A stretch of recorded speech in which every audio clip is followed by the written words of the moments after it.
পৌরসভা নির্বাচনের মনোনয়নপত্র যাচাই বাছাইয়ে বাদ পড়ছেন অনেকে। সেনা মোতায়েন কমিশনের এখতিয়ার জানালেন স্বরাষ্ট্রমন্ত্রী। ইসির সহযোগিতায় প্রহসনের নির্বাচনের প্রস্তুতি চলছে, অভিযোগ বিএনপির। সুষ্ঠু নির্বাচনের অঙ্গীকার আওয়ামী লীগের। ৭১ গণহত্যার মূল হোতা ১৯৫ পাকিস্তানি সেনা কর্মকর্তাকে বিচারের আওতায় আনার চিন্তাভাবনা, এই ট্রাইব্যুনালেই বিচার সম্ভব, জানালো প্রসিকিউশন। ইসলাম কখনো হত্যাকাণ্ড সমর্থন করে না। আলেমদের সঙ্গে পুলিশের ঊর্ধ্বতন কর্মকর্তাদের মতবিনিময়, নাশকতাকারীদের বিরুদ্ধে সোচ্চার হওয়ার আহ্বান। এবং যুক্তরাষ্ট্রের প্রবাসী কমিউনিটির নেতৃত্বে এগিয়ে আছেন নতুন প্রজন্মের বাংলাদেশিরা, ভূমিকা রাখছেন অভিবাসীদের বিভিন্ন অধিকার সংরক্ষণের আইন প্রণয়নে।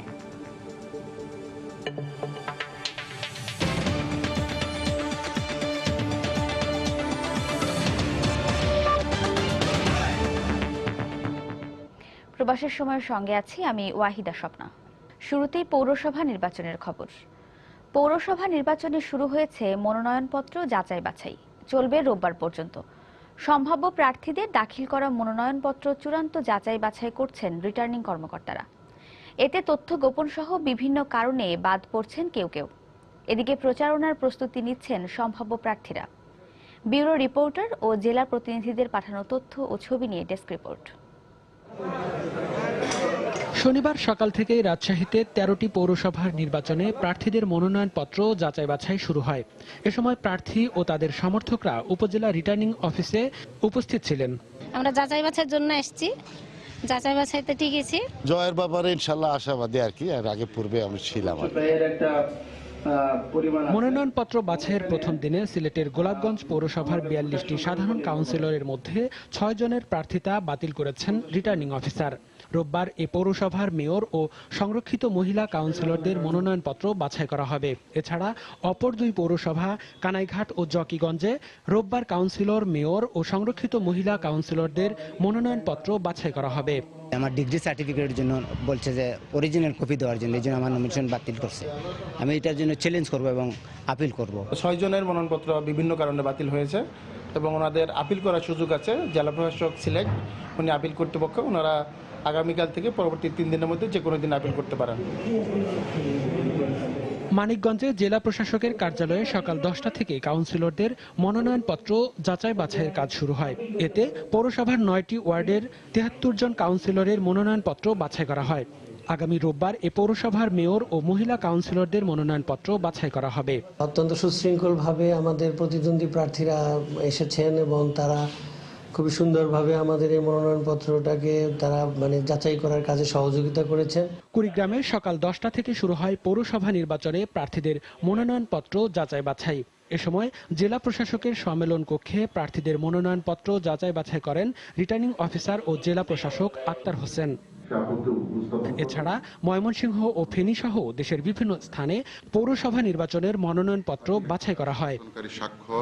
মনিরুজ্জামান প্রান্ত, সময় সংবাদ। আসন্ন পৌরসভা নির্বাচনে সেনাবাহিনী মোতায়েনের বিষয়ে স্বরাষ্ট্রমন্ত্রী আসাদুজ্জামান খান কামাল বলেছেন, বিষয়টি সম্পূর্ণ নির্বাচন কমিশনের এখতিয়ার। শনিবার দুপুরে ভোলার দক্ষিণ আইচা থানার নতুন ভবন উদ্বোধন করতে গিয়ে তিনি একথা বলেন। এ সময় ফেসবুক খুলে দেওয়ার বিষয়ে চিন্তাভাবনা চলছে বলেও জানান মন্ত্রী। নির্বাচনের সময় কিন্তু আইন শৃঙ্খলা বাহিনী নির্বাচন কমিশনের অধীনে থাকে না, সেখানে ইন্ডিভিজুয়াল কেউর কোনো দায়িত্ব কিংবা কর্তব্য এখানে নেই। এখানে আইন শৃঙ্খলার বাহিনী সম্পূর্ণ নির্বাচন কমিশনের আন্ডারে থাকে। ইলেকশন কমিশনের নির্দেশে ইলেকশন কমিশন যদি প্রয়োজন মনে করে যা যা করার করবেন, এখানে আমাদের কিছু করার নাই। ফেসবুকের কথা বলছেন, এটা আমরা যখনই মনে করব যে এটা উইথড্র করা উচিত, আমরা করে ফেলবো। তা আমরা মনে করছি যে আমরা এটা নিয়ে চিন্তা ভাবনা করছি। নির্বাচন কমিশন ও প্রশাসনের সহযোগিতায় পৌরসভা নির্বাচনের নামে প্রহসনের নির্বাচন হবে বলে মন্তব্য করেছেন বিএনপি নেতারা। শনিবার দুপুরে জাতীয় প্রেস ক্লাবে আলাদা অনুষ্ঠানে বক্তব্য রাখেন দলের ভাইস চেয়ারম্যান হাফিজ উদ্দিন আহমেদ ও স্থায়ী কমিটির সদস্য মাহবুবুর রহমান। আজকে যে নির্বাচন কমিশন যে নির্বাচনটা চালনা করবে, সে তো তার নিরপেক্ষতা নিয়ে অনেক বড় বড় প্রশ্ন। তাকে বলা হচ্ছে যে এটা সরকারের একটা ক্যাডার বাহিনী বা তার একটা অঙ্গ সংগঠন। সকল ধরনের কৌশল, ষড়যন্ত্র, পরিকল্পনা সবকিছুই করা হয়েছে এবং এটি বাস্তবায়ন করবে নির্বাচন কমিশন এবং বর্তমান প্রশাসনের সহায়তায় একটি প্রহসনের নির্বাচন মঞ্চস্থ হতে যাচ্ছে। আমরা সর্বশক্তি দিয়ে চেষ্টা করব যাতে নির্বাচনটি সুষ্ঠু হয়। এই নির্বাচনে কারচুপি হবে জেনেও আমরা অংশগ্রহণ করেছি।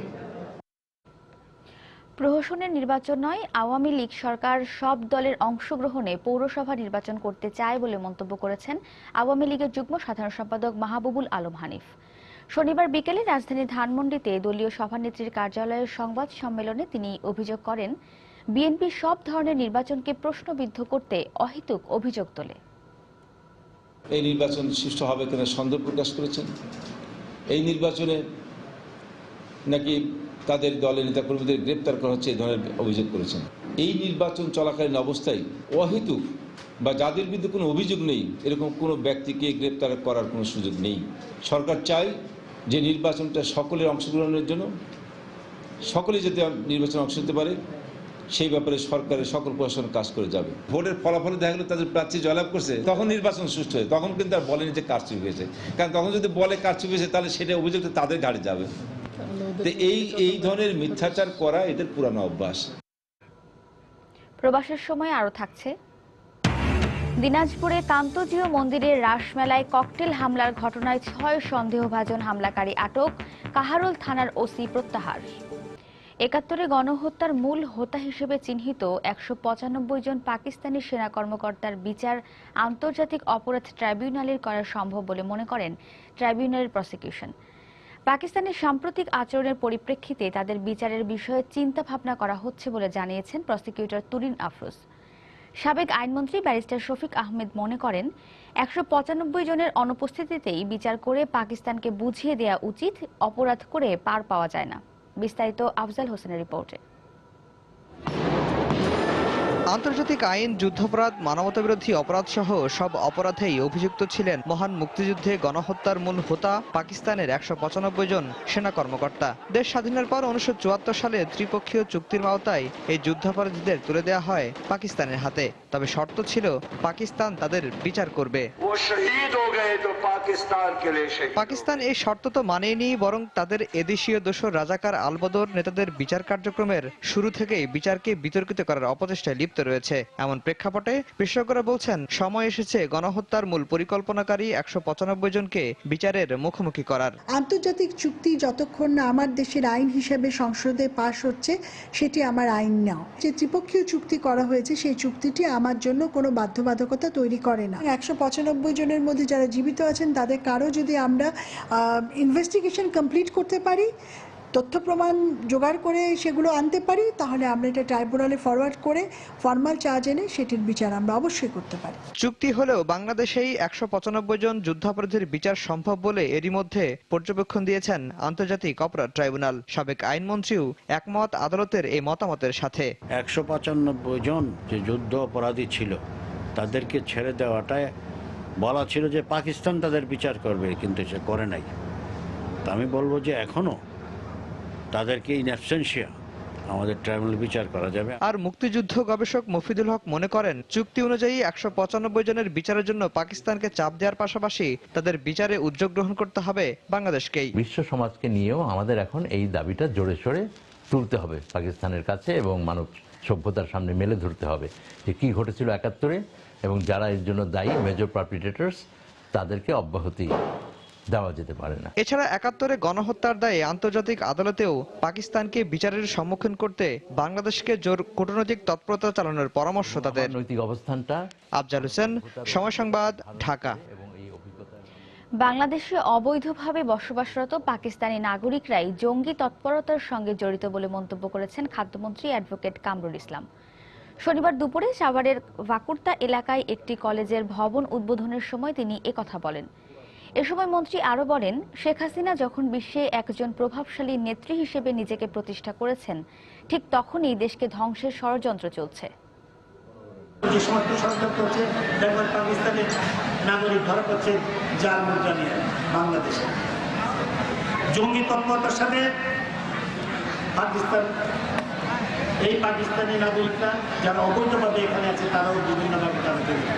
বাংলাদেশের যে জঙ্গি পক্ষ করছে, অবৈধভাবে প্রবেশ যারা করছে পাকিস্তানি নাগরিক, বৈধভাবে যারা এখানে প্রবেশ করে দীর্ঘদিন পর্যন্ত যারা এখানে আছে, তারা কিন্তু জঙ্গি তৎপরতার সাথে জড়িত।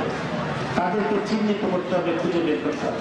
মাদ্রাসার জঙ্গি বানানোর কারখানায় এই কথা বললে ভুল। আমাদের ইংরেজি পড়ুয়া ছেলেপেলেরাও অনেক সময় বিভ্রান্ত হয়। আপনার ছেলেপেলেরা কি করে, কোথায় যায়, কাদের সাথে মিশে, সেই দিকে আপনাদের প্রত্যেকের শিক্ষক, অভিভাবক প্রত্যেকের নজর রাখবেন। দর্শক, নিউ ইয়র্ক সময় স্টুডিওতে আমাদের নিয়মিত আলোচনা অনুষ্ঠানের আজকের পর্বে থাকছে যুক্তরাষ্ট্র মুক্তিযোদ্ধা কমান্ড কাউন্সিলের কমান্ডার ডাক্তার আব্দুল বাতেনের সঙ্গে আলাপচারিতা। আজকের বিষয় বাঙালির বিজয় গাথা।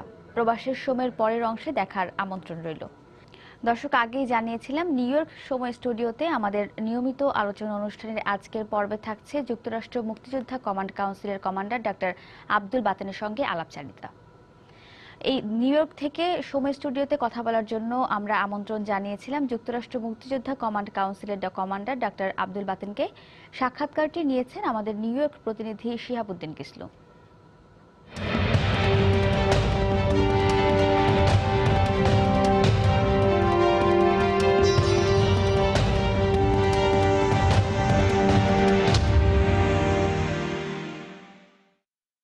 দর্শক, প্রবাসের বাংলাদেশ অনুষ্ঠানের সময় নিউ ইয়র্ক স্টুডিওতে আপনাদেরকে স্বাগত জানাচ্ছি। আমি শিহাবুদ্দিন কিসলু।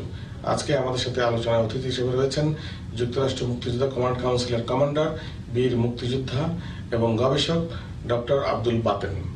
ডক্টর আব্দুল বাতেন, আমাদের স্টুডিওতে আসার জন্য আপনাকে স্বাগত। আপনাদেরকে ধন্যবাদ আমাকে আমন্ত্রণ জানানোর জন্য। দর্শক, আজকে আমরা আলোচনা করব বাঙালির বিজয় গাথা। ডক্টর আব্দুল বাতেন, আপনি মহান মুক্তিযুদ্ধে অংশগ্রহণ করেছেন। আপনি কোন সেক্টরে যুদ্ধ করেছেন? আমি ৯ নম্বর সেক্টরে মুক্তিযুদ্ধ করেছি। আমাদের সেক্টর কমান্ডার ছিলেন মেজর জলিল এবং আমাদের অ্যাডজুটেন্ট ছিলেন ফ্লাইট সার্জন ফজল হক। আমার বয়স ১৭-র মতো ছিল। আমি তখন ইন্টারমিডিয়েট ফাইনাল ইয়ারের ছাত্র ছিলাম। কিভাবে আপনি মুক্তিযুদ্ধে অনুপ্রাণিত হলেন?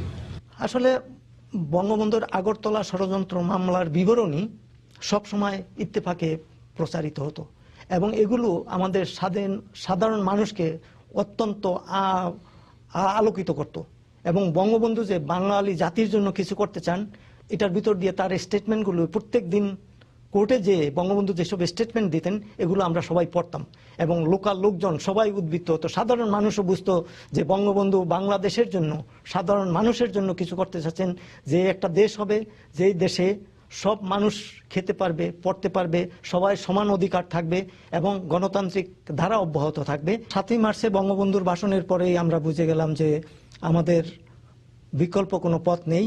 বরিশালে যারা তখন নেতৃত্ব স্থানীয় ছিলেন, সবাই যে যার মতে স্বাধীনতা যুদ্ধের জন্য তৈরি হতেছিল। এর ভিতরে আমাদের নেতৃত্বস্থানীয় লোকেরা বললেন যে একজন মেজর আছেন উজিরপুরে, উনি ছুটিতে আসছেন, ওনার নাম মেজর জলিল, ওনাকে নিয়ে আসতে হবে। আমরা তারপর মেজর জলিলকে নিয়ে আসার জন্য চলে গেলাম। এটা হলো মার্চের ৯-১০ তারিখের দিকে হবে। তো আমরা যাই ওনাকে উজিরপুর হাটে পেলাম। ওইখান থেকে তার বললাম যে নেতৃস্থানীয় লোকেরা তাকে স্মরণ করেছে। ওনার একটা ব্যাগ নিয়ে, ওইখানে কিছু কাপড় চোপড় নিয়ে তারপর আমাদের সাথে চলে আসলেন। এই বরিশালে এসে বরিশাল বিএম কলেজের বাদিকে, ওইখানে তখন বরিশাল আওয়ামী লীগের মহিউদ্দিন সাহেবের একটা বাড়ি ছিল। বাড়িটার প্রথম তলা শেষ হয়েছে, কমপ্লিট হয়েছিল, ওইটা নির্মাণাধীন ছিলেন। ওইটার নিচতলায় ওনার থাকার ব্যবস্থা করা হলো। তো ওইখান থেকেই মেজর জলিল তার মুক্তিযুদ্ধের বিভিন্ন ইশতেহার, বিভিন্ন ট্রেনিং এরিয়াগুলো সেট আপ করেন। তো আপনারা এরপরে এই 25শে মার্চের কালো রাত্রিটা কিভাবে দেখলেন? এটা কি ঘটেছিল বরিশালের? হ্যাঁ, বরিশালে সেরকম কোনো ঘটনা ঘটেনি। 26 তারিখ সকালের দিকে তখন ওয়্যারলেস অফিসে আমাদের শাহাবুদ্দিন নামে একজন মেহেন্দিগঞ্জের অপারেটর ছিলেন, উনি একটা টেলিগ্রাম নিয়ে আসলেন। আমি তখন মহিউদ্দিন সাহেবের বাসায়, টেলিগ্রামে লেখা ছিল, আমি ওইটা দেখিনি, ওইটা মহিউদ্দিন ভাই পড়লেন। সাথে সাথে আমাদেরকে নিয়ে উনি ওইখানে তখনকার আওয়ামী লীগের যে সেক্রেটারি ছিলেন, ওনার বাসায় চলে গেলেন যে বঙ্গবন্ধুর নির্দেশ এসেছে, মুক্তিযুদ্ধ শুরু হয়েছে। 27শে এপ্রিল বরিশালে ছত্রি বাহিনী নামায় পাকিস্তান আর্মি। তার পূর্বে ওরা যে আপনার জঙ্গি বিমানে সেলিং করে বরিশাল স্টিমার ঘাটে এবং বিভিন্ন স্থানে ওরা মোটর সেলিং বিভিন্নভাবে সেলিং করে। তারপর আমরা তখন পাকিস্তান আর্মিকে বাধা দেওয়ার জন্য তালতলি নামক স্থানে আমরা একটা প্রতিরোধ দুর্গ গড়ে তুলি, এবং এটা মেজর জলিলের নির্দেশে এবং তার নেতৃত্বেই। রাইফেল দিয়ে ওদের সাথে যুদ্ধ করার মতো আমাদের অ্যাবিলিটি ছিল না, প্লাস সাথে সাথে গানবোটও আসতেছিল। তো গানবোটে রাইফেলের গুলি দিয়েও কিছুই হয় না। তারপর আমাদের ওইখান থেকে রিট্রিট করতে হয়। আমরা 28শে এপ্রিল বরিশাল ত্যাগ করি। এর আগ পর্যন্ত বরিশাল মুক্ত ছিল। আমরা তারপরে ভারতে চলে যাই। আপনাদের অস্ত্রগুলো আপনারা কোত্থেকে পেয়েছেন? আমরা প্র্যাকটিক্যালি বরিশালের নেতৃবৃন্দ তারা গিয়ে বরিশালের এসপি যে ছিলেন তাকে বুঝিয়ে বলা হলো যে এই, তো উনি বললেন যে আমি স্বাভাবিকভাবে সব অস্ত্র আপনাদেরকে দিতে পারি না। তখন আমরা বাধ্য হয়ে তাকে অ্যারেস্ট করে তারপর সব অস্ত্র নিয়ে আসা হয়। আপনারা যখন ভারতে গেলেন তারপরে কি হলো? ভারতে গিয়ে আমরা হাসনাবাদে আমাদের ট্রেনিং শুরু করি। এর ভিতরে আমাদের মে মাসের দিকে, মে মাসের দিকে আমাদের একটা অগ্রবর্তী দল আবার বাংলাদেশে আসার চেষ্টা করে, ওটা দুটো স্টিমার নিয়ে। একটা স্টিমারে ছিলেন মেজর জলিল, আরেকটা স্টিমারে ছিলেন নুরুল ইসলাম মঞ্জুর এবং অন্যান্য মহিউদ্দিন আহমেদ, এরা সবাই সহ। সুন্দরবনের কাছাকাছি এসে আমাদের প্রথম জাহাজটা আক্রান্ত হয় পাকিস্তানি আর্মিদের গানবোটে। এখানে সবাই পানিতে পড়ে যায়। এর ভিতরে উল্লেখযোগ্য একজন, যিনি এখন বাংলাদেশের জাতীয় পরিষদের আমাদের চিফ হুইপ আসম ফিরোজ ভাই তখন ছিলেন বরিশাল বিএম কলেজের বিপি। আমরা তার নেতৃত্বে বরিশালে তখন ছাত্র লীগ করতাম। তো আমরা ওইখান থেকে তারপরে আবার পালিয়ে আমরা চলে আসি। আমি ছিলাম খুব ছোট, এই জন্য আর্মির লোকেরা সন্দেহ করে নাই, কিন্তু মহিউদ্দিন ভাই, ফিরোজ ভাই এবং অন্যান্যরা পাকিস্তান আর কোলাবরেটর ওইখানে ছিলেন। তখন ইউসুফ নামে একজন মুসলিম লীগের লোক, উনি এদেরকে ধরিয়ে দেন এবং ওনাদেরকে আর্মি তখন ধরে নিয়ে যায়। ফিরোজ ভাই ওইখান থেকে রক্ষা পান, উনি জাম্প করে নদীতে পড়ে যান, আর ওনাকে গুলি করে, ওনার গুলি লাগে না। আমি হাসনাবাদে যে এই খবর দেই, তারপর ওইখান থেকে 8 নং থিয়েটার রোডে আমাদের নেতৃবৃন্দ এবং তাজউদ্দিন সাহেব, অন্যান্য যে প্রধানমন্ত্রী যখন ছিলেন তাদেরকে এই সংবাদ জানাই। তারপর ওই সংবাদটি তখন স্বাধীন বাংলা বেতার কেন্দ্র থেকে প্রচারিত হয়। তারপর আমি আবার বাংলাদেশে চলে আসি। ফ্লাইট সার্জন ফজলুল হক আমাদের 9 নম্বর সেক্টরের যিনি অ্যাডজুটেন্ট ছিলেন, উনি আমাকে আবার বলেন যে তোমাকে যেতে হবে। যে 14ই আগস্ট পাকিস্তান দিবসে আমাদের যে আমরা মুক্তিযোদ্ধারা কাজ করতেছি সেটার কোনো প্রমাণ রাখতে হবে। সুতরাং আমাকে কিছু দায়িত্ব উনি দিয়ে যান যে এইটাই হবে তোমার প্রথম অ্যাসাইনমেন্ট। আমার সাথে আরো 2জন সুবেদার মেজরকে দেওয়া হলো এবং আরো কিছু আর্মি ট্রেন পার্সোনালকে দেওয়া হলো। এবং আমরা ইন্ডিয়াতে যাওয়ার আগে যেসব অস্ত্রশস্ত্র রেখে গিয়েছিলাম লুকিয়ে, সেই সব অস্ত্রশস্ত্র কোথায় আছে ওগুলো আমি জানতাম। ওইখান থেকে আমরা কিছু অস্ত্র উদ্ধার করি। তারপরে আমরা আবার পূর্ণদমে আবার লোকাল এরিয়াতে আমাদের যেসব মুক্তিযোদ্ধারা ছিলেন তাদেরকে নিয়ে আমরা আবার আমাদের দল পুনর্গঠন করি। নভেম্বরের হয়তো 17 কি 18 তারিখ আমার ঠিক মনে নেই, ওই সময় আমরা মেহেন্দিগঞ্জ থানা আক্রমণ করি। এই আমাদের প্রথম সম্মুখ যুদ্ধ অবতীর্ণ হই। এই সময় আমাদের 3 দিন আমরা থানা অবরুদ্ধ করে রাখি, কিন্তু দ্বিতীয় দিনের শেষে পাকিস্তান আর্মি বরিশাল থেকে খবর পেয়ে যায় যে থানা অবরুদ্ধ, ওরা কোনো প্রকারে জানতে পারে। আমাদের পিছন দিক দিয়ে ওদের শত্রু বাহিনী নামিয়ে দেয়। পরে আমরা বুঝতে পারি যে আমরা আক্রান্ত। এখান দিয়ে নাইবারের এখান দিয়ে ক্রোলিং করে ওরা যখন আসে, ওরা যখন অর্ধেক সৈন্যবাহিনী যখন এগিয়ে যায়, আমরা তখন পিছন দিয়ে আক্রমণ করি ওদের। এবং এই যুদ্ধে ওদের অনেক হতাহত হয়, আমাদের প্রচণ্ড ক্ষতি হয় এই যুদ্ধে। এই যুদ্ধে আমি আহত হই এবং আহত হয়ে আমি একটা কবরের ভিতরে পড়ে থাকি। পরের দিন আমাকে আমার বন্ধুরা এবং আমার আত্মীয় স্বজনরা কবর থেকে খুঁজে পেয়ে তারপর নিয়ে আমাকে চিকিৎসা করে, এবং এই চিকিৎসক ছিলেন ডক্টর আলতাফ উদ্দিন আহমেদ। মুক্তিযুদ্ধের চেতনা কি আজকে বাংলাদেশে প্রতিষ্ঠিত হয়েছে পুরোপুরি? না, এটা পুরোপুরি প্রতিষ্ঠিত হয়নি, হতে সময় লাগবে। যেহেতু স্বাধীনতা বিরোধীরাই শক্তি রাষ্ট্রীয় ক্ষমতায় ছিল অনেক বছর, তারা বিভিন্ন স্থানে তাদের নিজস্ব লোকজনকে বসিয়েছে, অর্থনৈতিক মেরুদণ্ডকে তারা তাদের কবজায় নিয়ে গেছিল। এখন যুদ্ধ অপরাধীদের বিচার হবে। এই বিচার যদি প্রথমেই হয়ে যেত তাইলে হয়তো আজকে রাষ্ট্রের আমরা যেই বাংলাদেশের জন্য আমরা যুদ্ধ করেছিলাম সেই বাংলাদেশ হয়তো প্রতিষ্ঠিত হতো। আপনি কি মনে করেন যে এখন মুক্তিযুদ্ধের চেতনাকে পরিপূর্ণভাবে প্রতিষ্ঠিত করতে হলে আমাদের করণীয় আর কি কি রয়েছে? সপক্ষের শক্তি থাকতে হবে ক্ষমতায়, এবং বিরোধী দল হইতে হবে স্বাধীনতার সপক্ষের শক্তিকে। এছাড়া বাংলাদেশের উন্নয়নে আপনি পৃথিবীর ইতিহাসে দেখলে যে কোনো দেশের স্বাধীনতা সংগ্রামের পরে যারা স্বাধীনতার বিরোধিতা করে তারা কোনোদিনও রাষ্ট্রীয় ক্ষমতায় আসতে পারে না, কিন্তু বাংলাদেশ একমাত্র দেশ যেখানে স্বাধীনতা বিরোধীরাও রাষ্ট্রীয় ক্ষমতায় এসেছে, যার জন্য স্বাধীনতার যে মূল মন্ত্র সেটাকে তারা ধূলিসাৎ করার চেষ্টা করেছে। আপনি তো প্রবাসে চিকিৎসা ক্ষেত্রে একজন গবেষক হিসেবে কাজ করছেন, আপনি আপনার জায়গা থেকে দেশকে সেই জায়গায় দেখার জন্য আপনি কি করছেন বা কি করার জন্য আপনি আগ্রহী? আমি ব্যক্তিগতভাবে আমি চাচ্ছিলাম যে বাংলাদেশে একটি উচ্চমানের হসপিটাল করে যেখানে সাধারণ মানুষ বহির্বিভাগে ফ্রি চিকিৎসা পাবে, আর যারা সমর্থ আছে তাদের চিকিৎসা হবে টাকা পয়সা দিয়ে, যাতে ধরেন সিঙ্গাপুর, থাইল্যান্ড, ইন্ডিয়াতে অনেক রুগী চলে যায়। তো এদের যদি 5% যদি বাংলাদেশে রাখা যেত, তাদের চিকিৎসা করা যেত, তাহলেও তারা কম পয়সায় চিকিৎসা পেত এবং উন্নত মানের একটা চিকিৎসা পেত। আমি সেই জন্য কিছু করার চেষ্টা করতেছি। আমরা আশা করি যে আপনার এই স্বপ্ন সফল হবে। আপনাকে আমাদের স্টুডিওতে আসার জন্য অনেক ধন্যবাদ। আপনাকে অনেক ধন্যবাদ। দর্শক, আজকের মতো এখানেই বিদায় নিচ্ছি। আবারও দেখা হবে আপনাদের সাথে নতুন কোনো অতিথিকে সাথে নিয়ে। সেই পর্যন্ত সুস্থ থাকুন, ভালো থাকুন।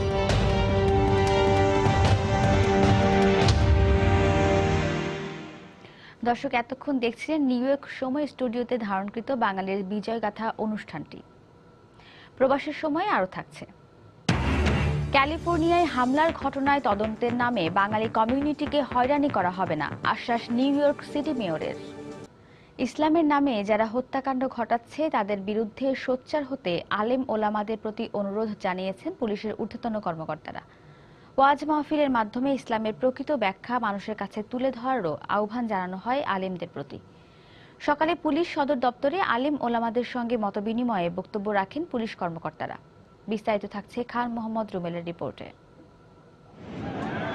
সাম্প্রতিক সময়ে ঘটে যাওয়া বেশ কিছু হত্যাকাণ্ড ও নাশকতার পেছনে অভিযোগের তীর নিজেদের ইসলামী ভাবধারার বলে দাবি করা জঙ্গি সংগঠনগুলোর বিরুদ্ধে। এই প্রেক্ষাপটে ইসলামে জঙ্গিবাদের অবস্থান, উগ্রবাদ রোধে ওলামা মাশায়েখদের করণীয় এবং পুলিশ ও আলেমদের মধ্যে সমন্বয়, তিনটি বিষয় সামনে রেখে আলেমদের সঙ্গে মতবিনিময়ে বসেন পুলিশের ঊর্ধ্বতন কর্মকর্তারা। সভায় পুলিশ প্রধান বলেন, হত্যা, হামলা, নাশকতা কখনোই ইসলাম সমর্থন করে না। যারা ইসলামের নামে অপরাধ করছে তাদের বিরুদ্ধে সোচ্চার হতে অনুরোধ করেন তিনি। গোপনে তারা হত্যাকাণ্ডগুলো ঘটেছে।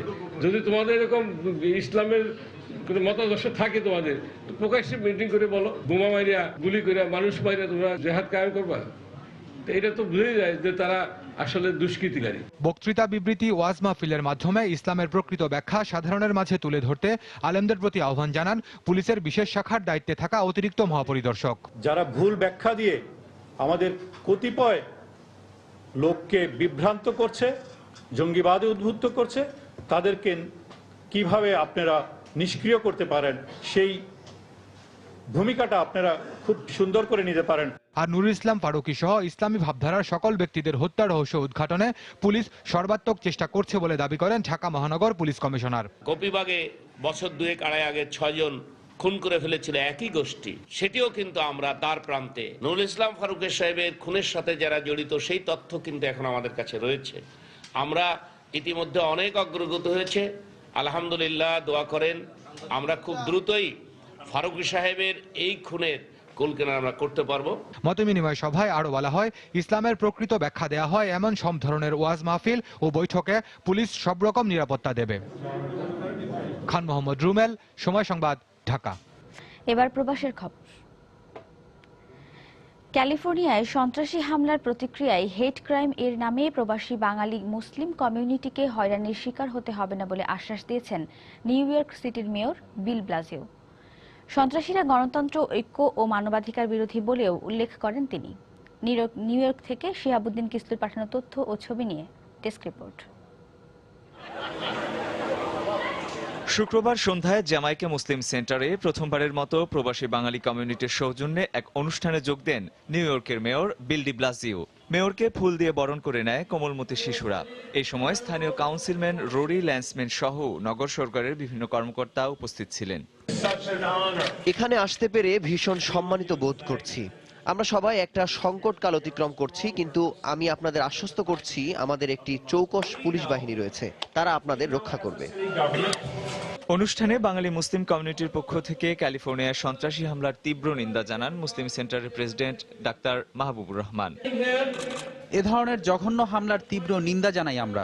নিহতদের পরিবারের প্রতি গভীর সমবেদনা জানাচ্ছি। জ্যামাইকার বাঙালি মুসলিম সমাজ কখনোই এ ধরনের হামলাকে সমর্থন করে না। এ ধরনের সন্ত্রাসী হামলায় কোনো একটি নির্দিষ্ট কমিউনিটিকে চিহ্নিত করে সম্প্রীতি বিনষ্টের অপচেষ্টার নিন্দা জানান মেয়র। মুসলিম পরিচয়ধারী সন্ত্রাসী ইসলাম বা মুসলিমদের প্রতিনিধিত্ব করে না বলেও উল্লেখ করেন তিনি। মার্কিন সরকার এমন একটি সমাজ গড়ে তুলতে চায় যেখানে সব ধর্মের মানুষ সম অধিকার নিয়ে বসবাস করবে। সন্ত্রাসীদের কোনো ধর্ম নেই, তারা প্রকৃত ধর্মীয় মূল্যবোধকে ধ্বংস করছে। ক্যালিফোর্নিয়ার হামলাকারীরা ইসলামের প্রতিনিধিত্ব করে না।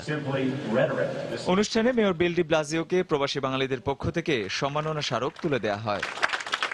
সময় সংবাদ, নিউ ইয়র্ক। যুক্তরাষ্ট্রের প্রবাসী কমিউনিটির সামাজিক নেতৃত্বে দক্ষিণ এশীয়দের মধ্যে এগিয়ে রয়েছে নতুন প্রজন্মের বাংলাদেশিরা। দেশপ্রেম, মানবতাবোধ ও কমিউনিটিকে সহযোগিতার চেতনা ধারণ করে বেড়ে উঠছেন প্রবাসে জন্ম নেয়া এইসব নবপ্রজন্ম। অভিবাসীদের বিভিন্ন অধিকার সংরক্ষণে আইন প্রণয়নের ক্ষেত্রে সফল সামাজিক আন্দোলনে রাখছেন গুরুত্বপূর্ণ ভূমিকা। নিউ ইয়র্ক থেকে শিহাবুদ্দিন কিসলুর পাঠানো তথ্য ও ছবি নিয়ে আরও একটি ডেস্ক রিপোর্ট। বর্ণবৈষম্য, ন্যায় বিচার, শ্রমিক অধিকার, মানবাধিকার ও শিক্ষাসহ অভিবাসীদের বিভিন্ন বিষয়ে নেতৃত্ব তৈরিতে নিউ ইয়র্কের অভিবাসী তরুণদের নিয়ে কাজ করছে ড্রাম ও অধিকার নামের দুটি দক্ষিণ এশীয় সংগঠন সহ মোট 5টি বেসরকারি সংস্থা। গেল 2 বছরের মতো এবছরও ইউথ সোশ্যাল জাস্টিস লিডারশিপ গ্রীষ্মকালীন শিক্ষা কার্যক্রমে গ্র্যাজুয়েশন করেছেন সংখ্যাগরিষ্ঠ বাংলাদেশি বংশোদ্ভূত শিক্ষার্থী। এতে অংশ নেওয়া 42 শিক্ষার্থীর 18 জনই বাংলাদেশি, বাকিরা ভারত, পাকিস্তান, নেপাল, ত্রিনিদাদ ও ফিলিপাইনের। কমিউনিটির উন্নয়নে আত্মনিয়োগের প্রতিশ্রুতি দিলেন শিক্ষা সমাপনী উৎসবে যোগ দিতে আসা তরুণরা। বিত্ত বৈভব নয়, বরং মানব কল্যাণে কাজ করার স্বপ্নের কথা জানান তারা। স্টাডি করছি পলিটিক্যাল সায়েন্স, বাট আমি চাই আমার কমিউনিটিকে হেল্প করতে, লোকাল লেভেলতে, ওয়ার্কার্স রাইটস। সব বাঙালি, সব পাকিস্তানি, সব ইন্ডিয়ান, সব সাউথ এশিয়ান, দেশি আমেরিকান মানুষ কেমনে সার্ভাইভ করতে পারবে এই কান্ট্রিতে। অর্গানাইজার হইলে আমি আমার কমিউনিটির সাথে ডাইরেক্টলি কাজ করতে পারি, আমাদের কমিউনিটির ভিতরে লিডারশিপ ক্রিয়েট করার জন্য। অন্যরা আমাদেরকে লিড করবে কি কারণে? আমাদের নিজের লিডার আছে, নিজের লিডার ক্রিয়েট করতে হবে। পরিসংখ্যান বলছে গেল 10 বছরে 2 মাসের এই ইন্টার্নশিপ শিক্ষা কার্যক্রম সাফল্যের সঙ্গে সম্পন্ন করেছেন 300 বাংলাদেশি বংশোদ্ভূত শিক্ষার্থী, যাদের বয়স 13 থেকে 17-এর মধ্যে। সময় সংবাদ, নিউ ইয়র্ক, যুক্তরাষ্ট্র। দিনাজপুরে কান্তজিউ মন্দিরের রাসমেলার যাত্রা প্যান্ডেলে ককটেল হামলার ঘটনায় আহতরা এখন শঙ্কামুক্ত। এই ঘটনায় সন্দেহভাজন 6 জনকে আটক করা হয়েছে। জোরদার করা হয়েছে পুরো এলাকার নিরাপত্তা ব্যবস্থা। প্রত্যাহার করা হয়েছে কাহারোল থানার ভারপ্রাপ্ত কর্মকর্তাকে। দিনাজপুর প্রতিনিধি গোলাম নবী দুলাল পাঠানো তথ্য ও ছবি নিয়ে ডেস্ক রিপোর্ট। রাত 12:30 যাত্রাপালার প্যান্ডেলে তখন চলছে ভোলানাথ অপেরার যাত্রাপালা। শত শত দর্শক যখন বাদ্যের ঝংকারে শিল্পীদের অভিনয়ে মশগুল, তখনই বিকট শব্দে 3টি বিস্ফোরণ। কিছু বুঝে ওঠার আগেই এলোমেলো হয়ে যায় পুরো মেলা প্রাঙ্গণ। তাৎক্ষণিকভাবে আহত 6 জনকে ভর্তি করা হয় হাসপাতালে। গান চলতেছে, এমন শব্দ হইলো, শব্দ মানে যখন শব্দ হয়েছে মানে যেরকম ধোঁয়া অন্ধকার বাইরে হয়ে যায় না, খালি আমি শব্দতে আমি এমনিতে ভয় পাইছি, একবার কান টান সব তালে লেগেছে। এত বড় বোম বাস্টিং হবে, এত বড় ক্ষয়ক্ষতি হবে, এই ক্ষয়ক্ষতির জন্য সুষ্ঠু বিচার চাই এবং এটা কোনো মানুষ করেছে তাকে নিশ্চিত করে তাকে উপযুক্ত শাস্তি দেখ। মন্দির চত্বরে এবং মন্দির চত্বরের বাইরে একটা মেলা প্রাঙ্গণে এই জাতীয় ঘটনার সুষ্ঠু তদন্ত আমরা চাই। ঘটনা তদন্তে মেলা প্রাঙ্গণে সাদা পোশাকধারী পুলিশ মোতায়েন করা হয়েছে। এছাড়া সেখানকার নিরাপত্তা বাড়াতে মোতায়েন রয়েছে র্যাব ও ডিবি পুলিশের টহল দল। সেখানে আমরা তাৎক্ষণিকভাবে যাই এবং কটন করি, কটন করে স্যার ওখানে কটন করে আমরা সেখান থেকে আলামত মোবাইলের একটা ডিভাইস পাওয়া যায়। প্রতি বছরের অগ্রহায়ণের পূর্ণিমা তিথিতে দিনাজপুরের কান্তজিউ মন্দির প্রাঙ্গণে আয়োজন করা হয় মাসব্যাপী রাসমেলা। এবছর 25 নভেম্বর শুরু হওয়া মেলাটি চলবে 25 ডিসেম্বর পর্যন্ত। সময় সংবাদ, দিনাজপুর। বর্তমানে সৃষ্টিশীল তরুণরা চলচ্চিত্র নির্মাণের প্রতি বেশি আগ্রহী হয়ে উঠছে বলে মন্তব্য করেছেন নাট্যজনরা। সন্ধ্যায় বাংলাদেশ শিল্পকলা একাডেমিতে বাংলাদেশের চলচ্চিত্র শিক্ষার প্রসারে চলচ্চিত্র সংসদের ভূমিকা ও করণীয় শীর্ষক সেমিনারের আয়োজন করা হয়। অনুষ্ঠানের বক্তারা বলেন, বর্তমানে প্রতি 5 জনের মধ্যে 1 জন তরুণ চলচ্চিত্র নির্মাণের স্বপ্ন দেখছেন। চলচ্চিত্র শিল্পের প্রসারে চলচ্চিত্র সংসদগুলোকে তরুণদের এই স্বপ্নের সারথি হওয়ার পরামর্শ দেন তারা।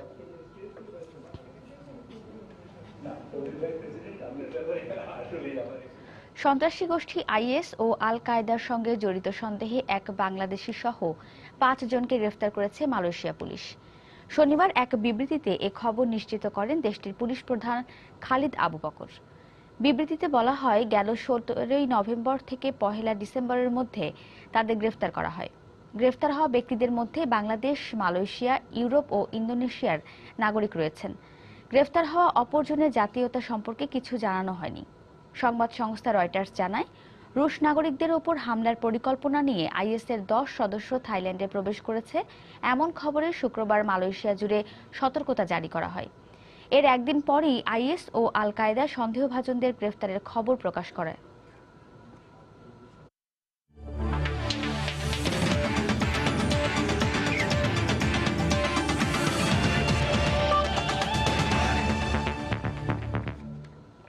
এবার খেলার খবর। বাংলাদেশ প্রিমিয়ার লিগ ফুটবলের খবর। ফুটবলের দলবদলের তারিখ পেছানো ও পেশাদার লিগ কমিউনিটির পরিবর্তনের ব্যাপারে শেখ জামালের দাবির সাথে এবার সমর্থন জানালো ব্রাদার্স ইউনিয়ন, শেখ রাসেল, মোহামেডান ও টিম বিজেএমসি। পাশাপাশি ফুটবল অঙ্গনের সকল সমস্যার সমাধানে বাংলাদেশ ফুটবল ফেডারেশনের সভাপতি কাজী সালাউদ্দিনকে দ্রুত পদক্ষেপ নেবারও আহ্বান জানান তারা। শনিবার শীর্ষ এই ক্লাবগুলোর সভা শেষে এমনটাই জানিয়েছেন ক্লাবের কর্তা ব্যক্তিরা।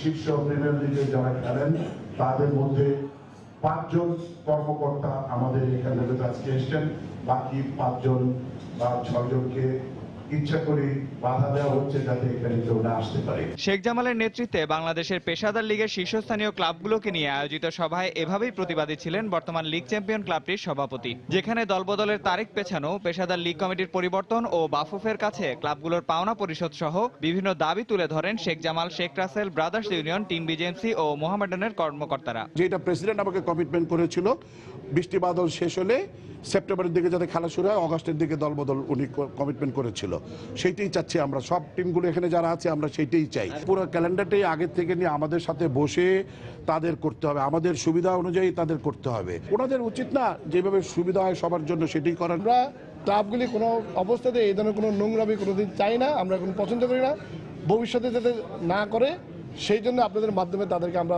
অনুরোধ করব। দেশের ফুটবলের জন্য এই ধরনের সমস্যা ক্ষতিকর উল্লেখ করে সমস্যা সমাধানে দ্রুত বাফুফের প্রেসিডেন্টকে এই ব্যাপারে ক্লাবগুলোকে নিয়ে বৈঠকে বসার দাবি জানান তারা। ফুটবলের এলিট লিগ হচ্ছে প্রফেশনাল ফুটবল লিগ, তো এলিট লিগের যদি কোনো সমস্যা হয়, বিএফএফ হচ্ছে আমাদের প্যারেন্টস, তো বিএফএফকে আমার মনে হয় এই যে 10টা বা পার্টিসিপেটিং টিম যেটা আছে 12টা টিমকে নিয়ে ইমিডিয়েট বিএফএফ বস প্রেসিডেন্ট সাহেব আমাদেরকে নিয়ে বসুন।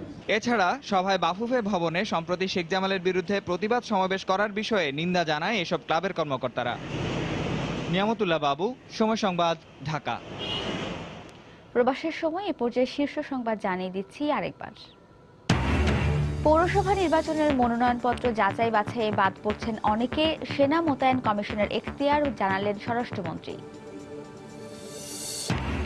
ইসির সহযোগিতায় প্রহসনের নির্বাচনের প্রস্তুতি চলছে, অভিযোগ বিএনপির। সুষ্ঠু নির্বাচনের অঙ্গীকার আওয়ামী লীগের। ৭১ গণহত্যার মূল হোতা ১৯৫ পাকিস্তানি সেনা কর্মকর্তাকে বিচারের আওতায় আনার চিন্তাভাবনা, এই ট্রাইব্যুনালে বিচার সম্ভব জানালো প্রসিকিউশন।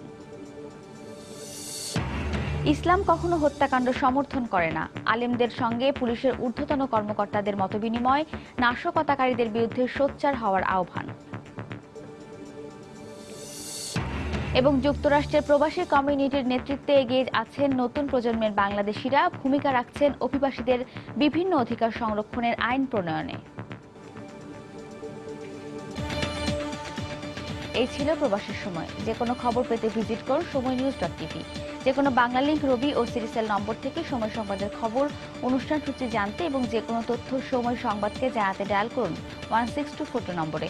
এছাড়া এইমাত্র পাওয়া খবর আপনার মোবাইলে পেতে SMS করুন *SN লিখে পাঠিয়ে দিন 16242 নম্বরে। আর সঙ্গেই থাকুন সময়ের।